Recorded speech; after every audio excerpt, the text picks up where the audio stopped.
Bonjour à tous. Nous allons brièvement parler de la dépersonnalisation. On va parler de l'énéagramme et de la réalisation du soi aussi. Alors la dépersonnalisation, on pourrait dire que c'est la sensation d'observer, de s'observer, d'observer son propre corps, comme si on était à l'extérieur de soi-même. C'est très angoissant. Souvent on est court-circuité dans la vie quotidienne, une difficulté à écouter les autres, une difficulté à suivre quelque chose que l'on fait, par exemple, on se perd en cours de route. C'est quelque chose qui est lourd à vivre, qui peut arriver, par exemple, après un traumatisme, après une forme de maltraitance, ou tout simplement un manque de présence d'un parent, par exemple, qui était malade. Ça peut prendre des formes un peu particulières. Si, à l'évocation de ces mots, ça vous parle, peut-être qu'il est intéressant pour vous d'aller consulter, de vous tourner vers des professionnels qui sauront vous accompagner de la meilleure des manières. Alors, maintenant parlons de l'énéagramme. L'énéagramme et de la réalisation du soi. L'énéagramme est une invitation à s'observer. Dans un énéagramme contemporain, bien sûr, on se contente de prendre en compte notre profil énéagramme, ce qui est déjà une forme de soulagement, parce qu'on va voir et va être mis en lumière beaucoup de choses qui nous freinaient. Alors bien sûr, sur un énéagramme plus ancestral, c'est une invitation à de l'intériorisation, de l'invitation à dépasser l'émotionnel. L'émotionnel est une contraction énergétique. Donc à un moment donné, les compréhensions mentales ont leur place. Vous m'avez beaucoup entendu le dire sur ces vidéos, mais c'est souvent la rencontre sensorielle qui change les choses. Pour faire cette rencontre sensorielle, il faut être plus présent. Je le dis souvent, une pensée va souvent soit dans le passé, soit dans le futur. Donc, naturellement, quand vous êtes plus présent, quand vous commencez à vous ressentir, eh bien, à un moment donné, vous pouvez voir le corps comme lui-même étant perçu. Et vous êtes présent à ce qui est, à travers, par exemple, la vue. Vous voyez les objets qui sont là, vous entendez aussi, vous ressentez peut-être qu'il y a des odeurs. Si vous êtes vraiment de plus en plus présent, si vous avez développé cette capacité, vous voyez vos pensées passer. Et puis à un moment donné, l'observateur est lui-même observé. Certains vont appeler ça aussi ce qu'on peut appeler le basculement. C'est-à-dire à un moment donné, on se rend compte, mais attends, mais qu'est-ce que je suis réellement? Parce que je m'observe. Alors même si cet instant est peut nous chambouler, pour le dire ainsi, c'est souvent enrobé de beaucoup de paix, de quiétude, de tranquillité. Mais il y a quand même cette évidence qui, à un moment arrive, mais qu'est-ce que je suis réellement? Parce que si vous avez libéré des émotions, si vous avez libéré cette contraction énergétique, eh bien à un moment donné, votre peur n'est plus là. Votre tristesse n'est plus là. Vos angoisses disparaissent. Donc on ne peut plus se définir de la même manière. Donc oui, on pourrait dire que la personnalité angoissante a disparu. Donc qu'est-ce que je suis réellement? Et c'est vrai que le mental a besoin de se raconter une histoire sur lui-même.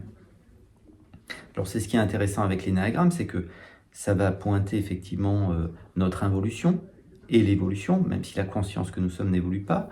On parle bien du personnage, du plan manifesté. Si vous voulez utiliser l'énéagramme tel qu'on l'utilisait sans doute autrefois, c'est une invitation à dépasser l'idée que je ne suis qu'un numéro. Mais encore une fois, personne ne vous demande rien, et dans cet atelier, souvent, on mêle des points de vue différents. Voilà. Parfois, on pose juste un regard contemporain sur l'énéagramme, c'est ok. Puis parfois, on s'amène à se poser cette question, mais qu'est-ce que je suis réellement? Et par cette qualité de présence, pour le dire ainsi, même si on est déjà la présence, eh bien à un moment donné, vous allez pouvoir voir vos pensées, la dissociation à la pensée tout à fait naturelle. Je n'arrête pas de le dire dans ces vidéos, parce qu'effectivement, eh bien toute personne par exemple qui a arrêté de fumer a réussi à se dissocier de la pensée qui lui a dit j'ai envie d'une cigarette. Elle l'a laissé passer, pour le dire ainsi. Donc à un moment donné, je ne suis plus obligé de suivre mes pensées. L'histoire que je me racontais et qui est parfois bien souffrante, là aussi je ne suis plus obligé de me la raconter. Qu'est-ce que je suis réellement? Et donc naturellement, après, lorsqu'on évoque la réalisation du soi, c'est un mystère, puisqu'on se rend compte, on conscientise que nous sommes en amont de ce qui est. Donc je ne saurais réellement, peut-être jamais, qui je suis réellement. Le corps est perçu, mais il est pleinement vécu. Contrairement à une dépersonnalisation où le corps n'est pas investi, il n'est pas ressenti.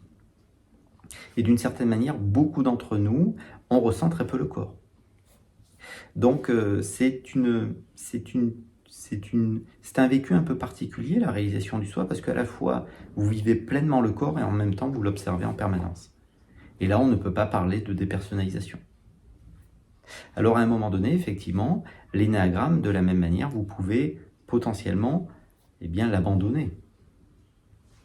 Je sais que ça peut paraître curieux ce que je dis, mais à un moment donné, quand vous avez vraiment pris en compte les compulsions énéagrammes qu'il y a, vos vasanas, l'attention première, à un moment donné, lorsque vous les avez vécues et dépassées, vous ne vivez plus de profil énéagramme.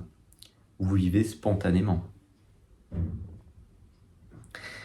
Donc là, si vous voulez, tout dépend comment on veut regarder les choses. Encore une fois, c'est une question de discernement. Si vous vivez une angoisse quotidienne, si vous avez vécu des chocs difficiles, eh bien, peut-être qu'il est intéressant de vous tourner vers un professionnel. Voilà, un être qui va pouvoir vous aider à libérer ce choc que vous avez vécu. Parce qu'effectivement, quand on a vécu un choc, quand on a une forme de dépersonnalisation, mais beaucoup d'entre nous, quand même, on pourrait dire, est coupé de la dimension corporelle. Beaucoup d'entre nous, on passe notre temps à penser, mais on ressent très peu le corps. Donc, quand à un moment donné, effectivement, vous voulez, par exemple, vous intérioriser parce qu'un thérapeute vous amène, par exemple, à vouloir, par exemple, traverser un état d'hypnose, un état d'hypnose commence par une forme d'intériorisation, c'est-à-dire le fait de se tourner vers soi-même. Eh bien, justement, c'est très difficile pour certains d'entre nous qui sommes très choqués ou qui avons vécu de la maltraitance. C'est peut-être le cas le plus difficile, c'est celui de la maltraitance. Où littéralement, se tourner vers soi, se ressentir, est très difficile.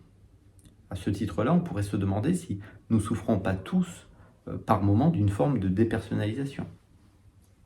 À moins que vous ayez entamé ce chemin d'intériorité. Alors l'énéagramme est une invitation à s'observer.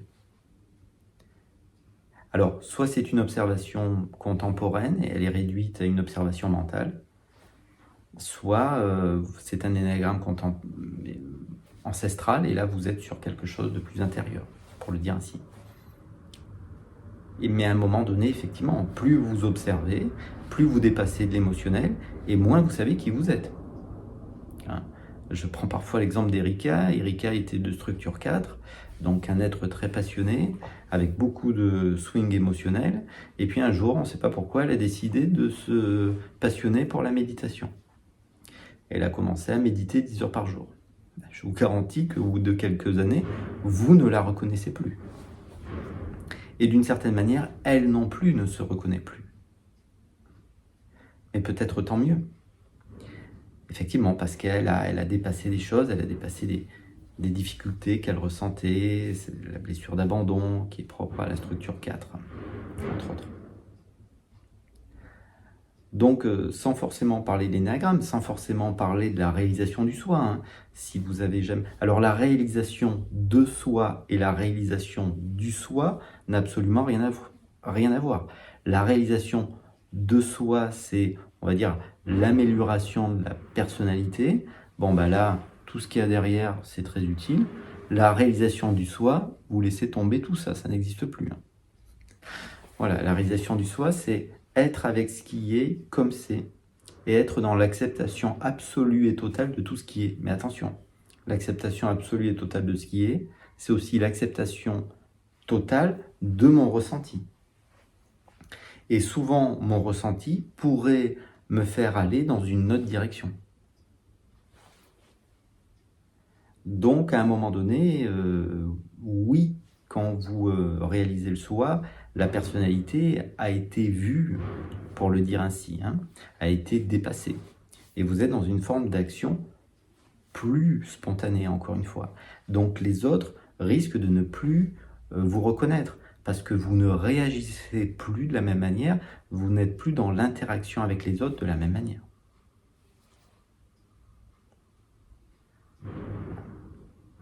Donc, un mot-clé que l'on retrouve dans toutes les traditions et dans tous les courants spirituels, à mon avis, même si je suis, vous le savez, loin d'être un spécialiste, je me suis quand même un petit peu intéressé, c'est ce mot de discernement. Il faut discerner, tout simplement. Personne ne vous demande de croire ce qui a été dit dans ces vidéos-là, dans cette vidéo. C'est un discernement. C'est-à-dire, est-ce que je me sens vraiment angoissé? Est-ce que je vis une angoisse permanente? Est-ce que j'ai des troubles de l'attention? Est-ce que je vais mal, en fait? Et là, si vous allez mal, je vous souhaite de tout cœur de trouver eh bien, un thérapeute qui peut vous accompagner, que ce soit en ligne, voilà. Et je ne suis pas en train de vous proposer un rendez-vous en ligne. Je vous partage simplement quelque chose. Donc, c'est une question de discernement. Soit, effectivement, je discerne, bon, ça va pas en fait, il faut que je me fasse aider. Et on a le droit de se faire aider. Voilà. Bon, soit vous êtes sur un chemin, pour le dire ainsi, d'intériorisation. Peu importe que vous soyez passé par de l'hypnose, de la méditation, d'une certaine manière, l'hypnose et la méditation, c'est de l'intériorisation. Il existe certaines formes d'hypnose qui sont de l'intériorisation et rien d'autre. C'est des mots aussi, ça. Donc, peu importe comment vous avez fait pour ramener l'attention ici. Peut-être que vous avez abandonné certaines idées mentales, peut-être que vous jardinez, peut-être que vous prenez du plaisir à marcher en forêt, peut-être que vous faites du yoga, du qigong, peut-être qu'à un moment donné, vous avez percuté à quel point vivre maintenant et laisser peut-être des choses, voilà, abandonner des idées, des croyances, que vous soyez passé par l'énagramme ou non. Voilà. Mais si effectivement vous vivez une forme de tourment passager, c'est peut-être normal. Encore une fois, je reviens sur ce que je disais au début de cette vidéo. Est-ce que c'est enrobé d'une forme de paix? Est-ce que vous vivez une forme de paix? Voilà, tout simplement. Donc, rien de particulier. Voilà, simplement, il faut faire attention aux mots, parce que l'autre en face, naturellement, lorsque vous commencez à réaliser, à faire cette reconnaissance, puisque la réalisation du soi n'est pas quelque chose de nouveau, c'est une simple reconnaissance. C'est difficile d'en parler, mais c'est une simple reconnaissance. Quand vous faites cette reconnaissance, certains pourraient penser que vous êtes dans une forme de dissociation ou de dépersonnalisation. Et ça dépend aussi de comment vous vivez les choses. Si vous êtes en paix, si vous êtes tranquille, si vous êtes serein, si c'est des choses que vous ressentez couramment, eh bien, peut-être que vous êtes sur le bon chemin, tout simplement, et que vous n'avez besoin de personne, allez savoir. Mais encore une fois, nous le savons tous, plus on va s'intérioriser, et plus on va être en mesure de faire sortir une émotion, quelque chose qui nous bloquait, et qu'on croyait peut-être totalement anodin. Donc, tout remonte, voilà, et c'est pour ça que je continue de partager sur l'énéagramme, même pour ceux qui sont sur un chemin de reconnaissance. Parce qu'à un moment donné, mettre des mots sur ce que je vis, connaître la compulsion ou les 3 compulsions énéagrammes qui peuvent me toucher, la tendance passionnelle, les vasanas, enfin c'est intéressant. Voilà. Soit je me les prends comme ça d'une certaine manière, entre guillemets, de plein fouet, mais c'est un peu faux de dire ça parce que à un moment donné, plus vous êtes présent, plus l'émotion est juste vue. Elle est vécue, c'est pas du déni, c'est pas du rejeté, mais elle est vue. Elle est vécue pleinement, et puis bon, ça se libère si ça doit se libérer.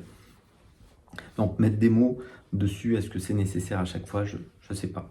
Peut-être que c'est une manière de l'énéagramme de baliser le chemin, même si au bout d'un moment, il faudra peut-être aussi abandonner ça, quoi. Voilà, ici s'arrête cette toute petite causerie. Voilà. Peut-être à bientôt. Au revoir.